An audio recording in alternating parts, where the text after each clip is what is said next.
I did victim impact panels with them too as well. And that's what they would do is like we'd just have to sit there and listen to these people tell all the different ways how like we just are horrible people, probably don't deserve to ever get out because not only did we affect somebody, like obviously we didn't just affect the people we committed our crime with, like it's just a huge, obviously trickle down effect, like Friends, family. people not even connected to the crime, maybe like Right.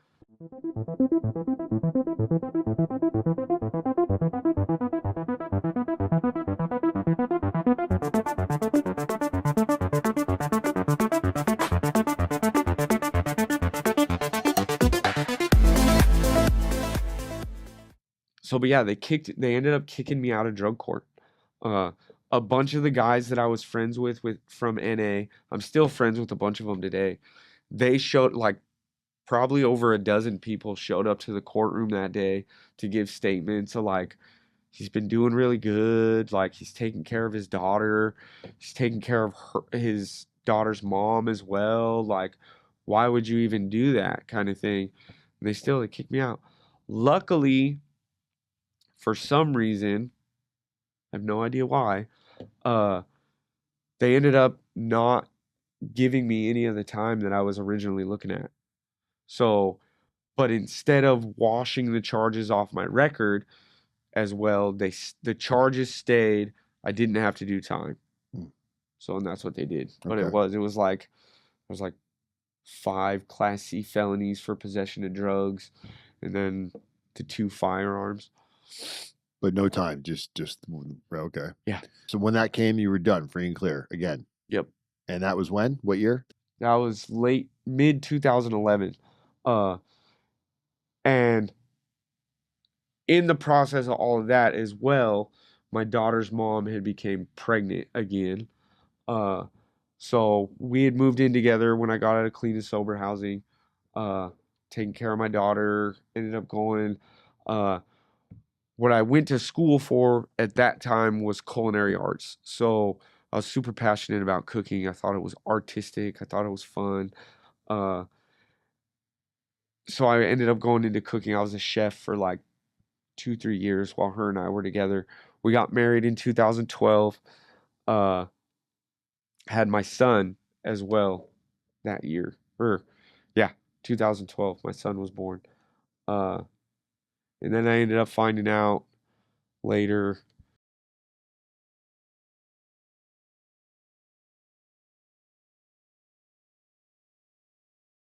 She started using drugs and cheating on me with like a really good friend of mine.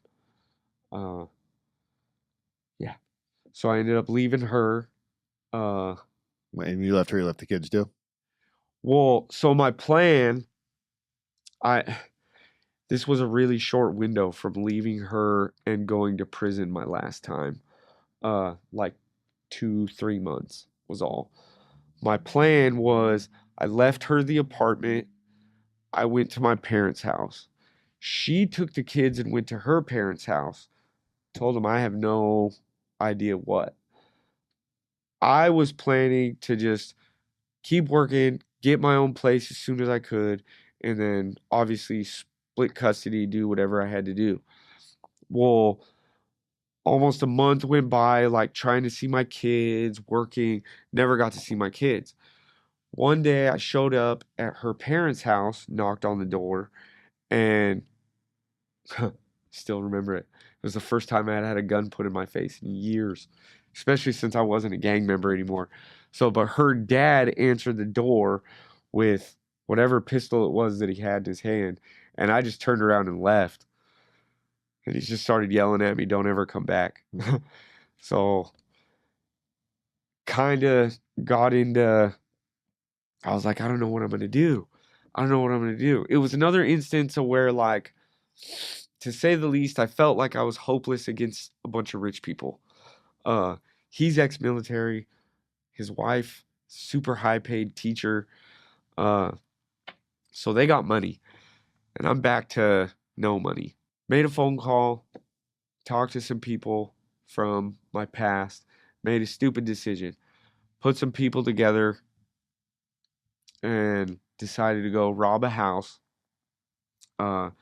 Decided to rob some drug dealers that we knew about through some of my former gang affiliations.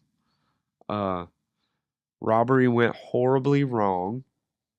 There was me and 3 other people. I was just supposed to stay on lookout to a certain point and then run in the house and get whatever we could and protect people. Well, when the door got kicked in, 2 people went in, 2 people came out and never came back, including the car. One of the guys who was the driver jumped in the car and just left. So now there's just me and one other cat. The other cat that was left there, I didn't even really know. Was there anybody in the house when you guys hit it? Oh yeah. So there were at least, from what I understand, there was like 6 or 7 people in the house. The 2 guys that we knew were the drug dealers were there, and then a couple girlfriends and 1 or 2 other people. Apparently, when we were kicking the door in, most of them all went and locked in this little side room or something that I didn't even know about. And then one of the other guys, I guess, ran out the back of the house and up the side. None of us saw any of it, apparently. So I run in the house because I couldn't see where the other kid went.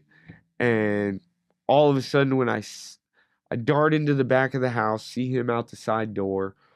We're both carrying a bunch of shit. I had a backpack and a safe. He's standing behind this car, and all of a sudden, we hear a shotgun going off. So, and there's just some random dude, I didn't even know who it was, coming down the driveway with a shotgun just unloading at us. I ran back in the house, and I saw the foot of a bed and a window.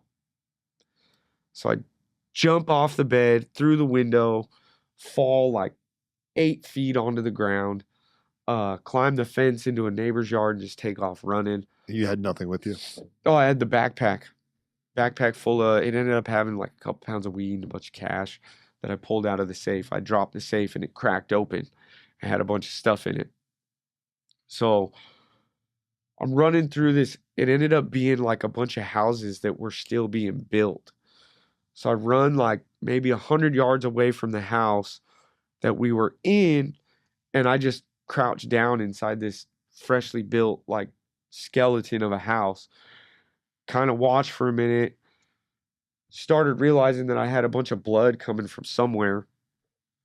Took off running more because I didn't know where the blood was coming from.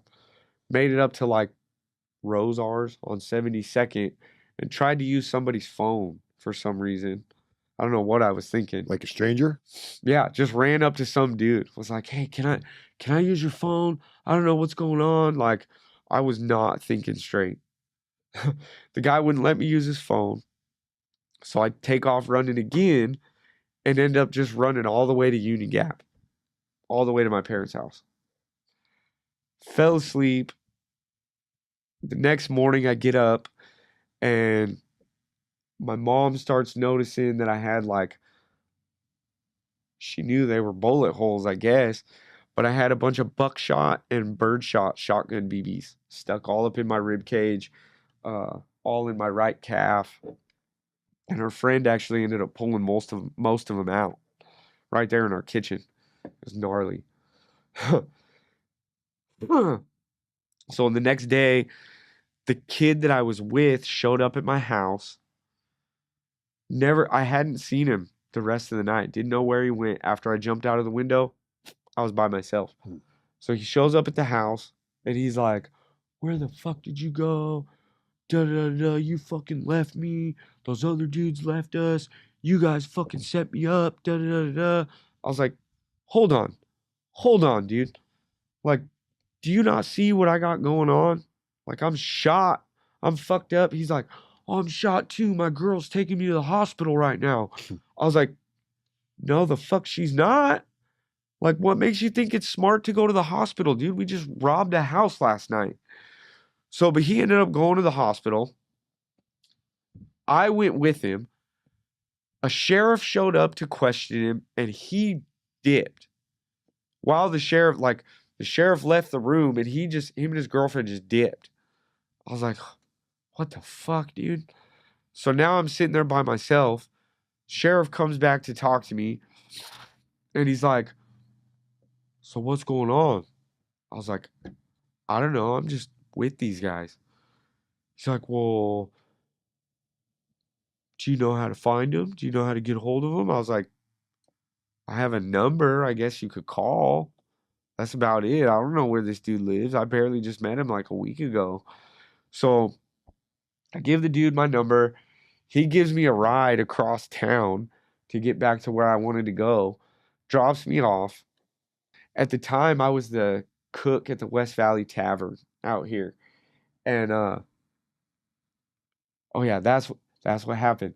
The night the sheriff dropped me off, I was still at my parents' house, and all of a sudden, the bar manager calls me, and she's like, "Josh, what what are you involved in that we need to know about?" And I was like, "Why?" She goes, "Well, some armed task force just came in here with 6 individuals and AR-15s asking if you were working. So again, are you involved with anything?" And I was like, "I don't know. I I don't know why they'd be there." Because they kind of knew a little bit of my story that I was an ex-gang member. I was fresh into fresh into recovery and being a father and that kind of stuff. Uh, they kind of treated me and my wife like family at the time. And then they knew what had happened when I left my wife. So they were like, "Well, okay, if that's the truth, then just make sure you're here for your shift tomorrow." And I was like, mm, "Okay, I'll see you guys." All right. I had like 2 days off, I think it was. So I left town. I went out to my buddy's house in Grandview and stayed there for like 2 days because I was tripping. I was like, dude, these guys are gonna fucking find me. I don't know what the fuck's gonna happen. I'm gonna go to prison and I'm probably never gonna see my kids again. So I'm sitting at this guy's house out in Grandview, and all of a sudden we get word that the kid got hemmed up and he's in jail. So I look up the county list and I find out, yeah, this kid is sitting in county. So next thing I know, I got to go to work the next day. So I just decided to go. Well, that morning, as I'm getting ready to get dressed for work, I get a call from a detective. And he's like, yada, yada, yada, I'm from YPD. Uh, I'd like to talk to you. And I was like, well, I kind of lied to him. I was like, I'm not in town. I'm down in Grandview. I'm supposed to work tonight, though. So I'll call you when I get into town. I'm probably going to have my bar manager pick me up and I'll be at her house, which is right behind the bar. So I finish getting dressed and I call my bar manager. I'm like, hey, can you come pick me up? We'll go hang out at your house. And if you want to smoke some weed, we'll smoke before I start my shift. She's like, have you called those detectives? I was like, I still don't know if I'm going to be honest. Like, in my mind, I'm like, there's no way they can tie me to this. There's no way. I was like, even if there was a camera, like I was wearing a mat, there's no way. Mhm. So we get to her house. She convinces me to call the fucking detective. Call the detective. They send a fucking marked car to come get me way out in West Valley. I'm on like 87th and something like that. They pick me up, take me down to the station. It's like 5:30, 6 o'clock at night. They lock me in this fucking room, try to question me. I'm like, I don't know what you guys are talking about. All of a sudden, this detective says, we have your DNA at the scene. And I was like, how the fuck could they have done that? There's no way. I didn't bleed inside that fucking house. It still makes me nervous talking about this. Jeez. So yeah, I just kept my mouth shut. They took me to county. I sat in county for almost 21 months thinking I was going to fight my case. I had a shitty ass truck fucking lawyer. He kept getting the case just pushed out because I kept telling him, I was like, there's no way they can charge me with this. Like, there's no evidence that puts me even at the scene, is what I'm thinking. I was at my 18-month mark. I was due to go to court the next day. My lawyer shows up to visit me, and he's like, I have your discovery, which is like all the evidence that the state has to put against you and everything. Well, this is the first time he even mentions it, too. They call me out of my fucking unit at like 9 o'clock in the morning. I'm like, what the fuck is going on? I was in this religious unit at the time, by the way, learning about Christianity and shit. We have it in our county jail. It's called God Pod. So they call me out of the unit and they tell me you have a special visit with your lawyer in a contact room. And I'm like, the fuck? Why would I need a contact room to see my lawyer? Like, normally I just talk to him on the phone. What the fuck does he want? Well, I get up there. He brought me McDonald's and some pizza because he knew I liked pizza. He had a TV, his laptop, and everything. And he goes, I need you to hear an audio tape and I need you to watch a video. So he shows me all this video footage from outside the house. And I'm like, so what? There's nothing there.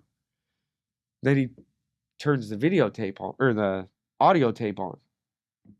He says, we're not going to listen to this whole thing because I looked at it and it was like 3 hours fucking long. The whole audio recording was just the kid giving the whole rundown about everything that happened. The kid that was arrested? Yeah. Okay. Yep. So this kid rolled, obviously. Yeah. Thankfully, which I don't know how I got this blessing in the whole thing. It's probably the only reason why I got such a short sentence. He admitted to being the only one with a firearm.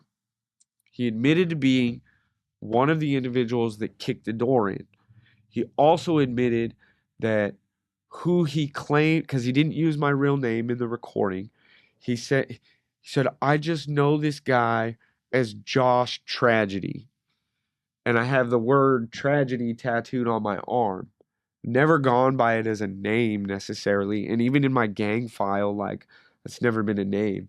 So even at the time, I was like, I looked at my lawyer and I was like, there's no way they could charge me still, right? I was like, that's not my name. So they ended up being able to charge me, but all they could charge me with was being involved with the burglary. So at my 21-month mark of sitting in county trying to fight the case, they gave me a plea deal of 48 months and I could sign what's called an Alford plea because I still wasn't going to admit that they had it. I don't know what I was thinking. And for those that don't know what an Alford plea is. An Alford plea is where you accept the plea agreement, but you're not admitting that you committed the crime.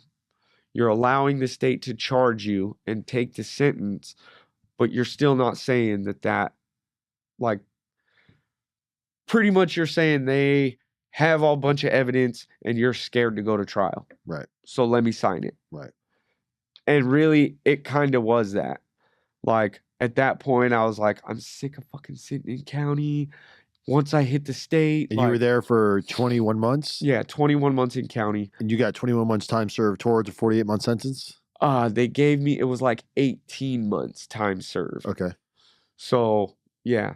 Then I had 30 months left to do on my sentence in prison. So, yeah. They shipped me out. At that time, when I got to, so in the state, you go to a prison facility in Shelton for processing. And as a gang member, they have you interview with I&I. so that like they try to ask you all kinds of questions of what you're doing, who you're involved with, what your rank is, like They do this for like classification, right? So yeah, putting you classification and everything. in the right Yeah, pods. so they know who to put you with. They also evaluate you for like what prisons to send you to because there's all the different ones around the state. Uh, so I just openly admitted to I that I was not a gang member no more, not an active gang member. Like I told them, send me wherever you want. Honestly, I had wanted to try to get to Walla Walla because I knew a bunch of people down there, and they were like, "Oh, once you get here, you're good. We don't care that you're not active no more. You'll walk mainline with us. We'll take care of you, whatever." So lo and behold, that's not how it works anymore. There's too much liability, whatever. Um, in the state of Washington, as an ex-gang member, no matter the circumstances, you are only sent to certain facilities. One of those facilities is in Monroe, Twin Rivers Unit. Um, at the time when I was sent there, I didn't know.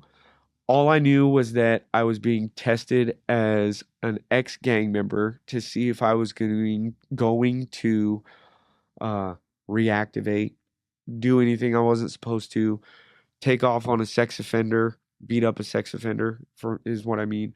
Uh, anything like that. They sent me there. Well, Twin Rivers Unit is a special facility for sex offenders as well. So there's 3% ex-gang members on the main line and 97% sex offenders because they have special training cognitive therapy programs Mm-hmm. and they have a whole like live-in unit for them on the line. It's still spooky and grosses me out thinking about it. Um, so I was there 18 months, something like that. And I did a lot of programming. I went to school while I was there. I got an associate's degree in business marketing and management. Uh, I did huh. It was a long time of self-reflection, especially because A, for the entire time of county and the rest of my prison sentence, I didn't talk to family. I didn't have money on my books from anybody, really. My mom tried to put money on the phone, but she never could. She was still sick. I Right. mean, I'm surprised she was even, to be honest, I was surprised she was still alive with everything she had been through. My dad was on the streets for a good chunk of the time. My dad literally was like homeless on the streets instead of living at home with her. Um, On drugs. yeah, yeah. Um, so yeah, it was a lot of self-reflection and trying to like, at one point I finally did realize that like I needed to quit making excuses for all the what I thought were tragedies and stuff that I didn't stuff that normal people would be like, "Oh, I don't fucking deserve for this to happen to me. Why did it?" Like I finally just realized like, You stop being a victim. yeah, yeah. I'd been doing a bunch of programs and like my grandparents my grandfather was writing me regularly and doing like the whole religious preaching to me thing. Mhm. And I'd found some other programs that led me to other things that made me open my mind. One program was called this thing called Prison Smart that kind of introduced me to a lot of Eastern thought and like training me how to really open up, how do you say it? Like open up my mind to like being comfortable with what's inside me, I guess you could say. Learning how to like just sit with a horrible thought that like I'm not comfortable with. Like they literally made us live like relive our some of our crimes that we committed kind of thing. And then I did victim impact panels with them too as well. And that's what they would do is like we'd just have to sit there and listen to these people tell all the different ways how Like, we just are horrible people, and we probably don't deserve to ever get out, because not only did we affect somebody, like, obviously we didn't just affect the people we committed our crime with or to, but like, it's just a huge, obviously, trickle down effect. Yeah, Like, friends, family. people not even connected to the crime, maybe, like, Right. all kinds of stuff. It was our choices, so we can't make excuses for, Can't blame it we on can't pity ourselves, and I we was a can't, poor kid yeah, playing ice hockey. not The other relating kids to people. not Yeah. really. These are all excuses that you've been able to make throughout your life that's gotten you to Yep. this point, right? Yep. So pretty much not to victimize myself anymore, kind of, I Right. guess. Uh, so everything kind of just changed for me. And then there was, before I left Twin Rivers, we had this big thing happen. My 48-month sentence turned into 58 altogether, because I ended up doing about 10 months whole time that was unaccounted for, because I was under investigation for manufacturing weapons. In Monroe, there's the camp, WSR, and TRU. And then there's obviously the solitary housing unit. So WSR is Washington State Reformatory. That's on the hill. It's one of the oldest prisons in the state. It's also what's considered an active mainline, or at the time it was, which means there's active gang members. We weren't allowed to go over there as ex-out gang members, drop-out gang members, whatever people want to call us. Mm-hmm. And then the camp is minimum security, but the camp at that time, from what I remember, I think was an active mainline too.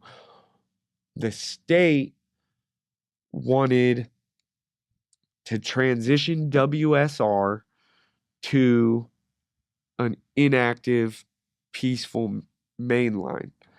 So what they had done was they wrangled up all of us gang members that were at TRU, and they had told us, look, we're going to have you guys sign these contracts. We want to bring you over to WSR. We've already stripped all the units of all the active gang members and anybody who wants to cause problems. We're going to send you guys over there. You're going to set up peaceful mainline. We're going to give you guys jobs so you have stuff to do. They're like, we're going to do this and that. It wouldn't have worked. There's no way it wouldn't have worked, or it would have worked. Even if you send Norteños and Sureños onto a prison yard where all you've taken away is Sureños and Norteños, there's still natives, blacks, other Mexicans that aren't gang affiliated. Mm-hmm. There's Asians. There's all kinds of stuff. Like, you just can't do that.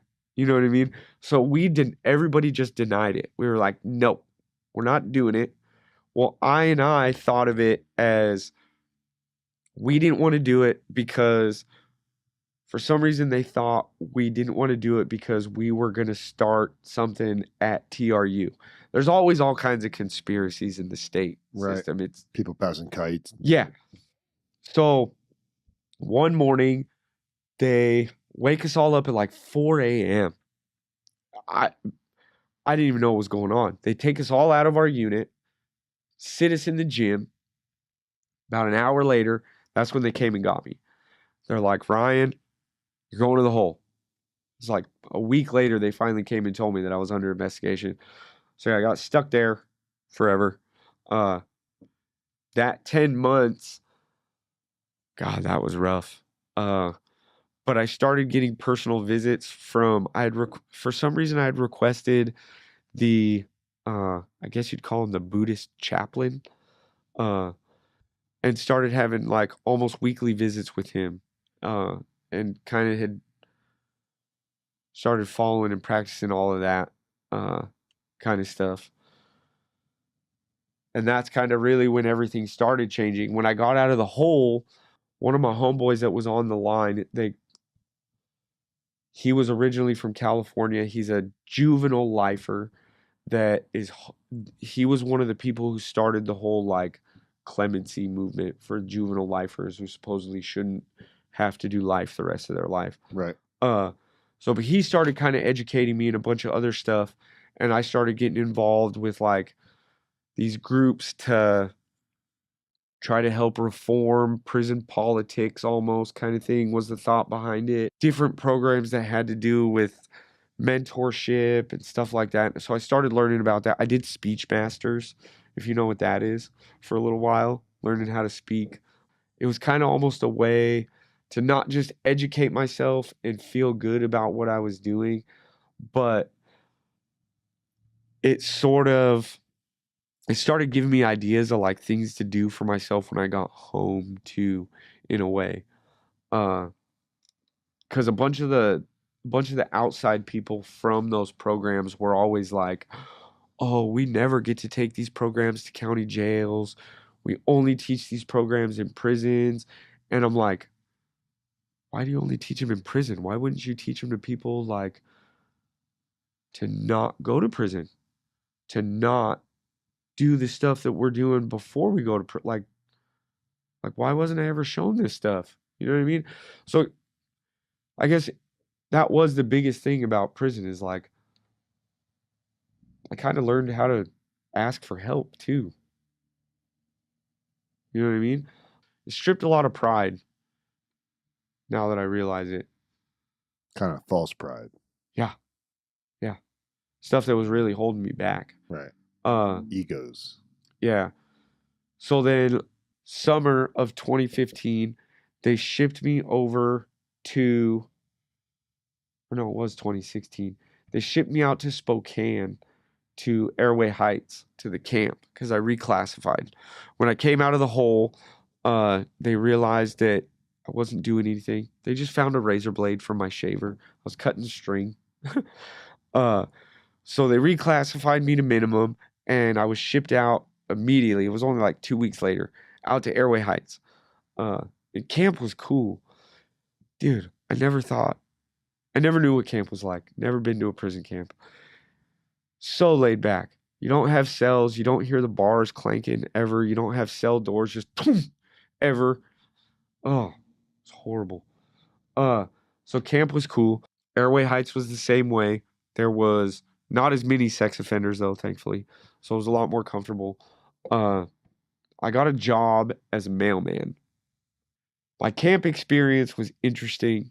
I was a mailman. I was able to travel from facility to facility because Airway Heights is the same. There's the main facility, the camp, and then there's a bunch of industrial stuff.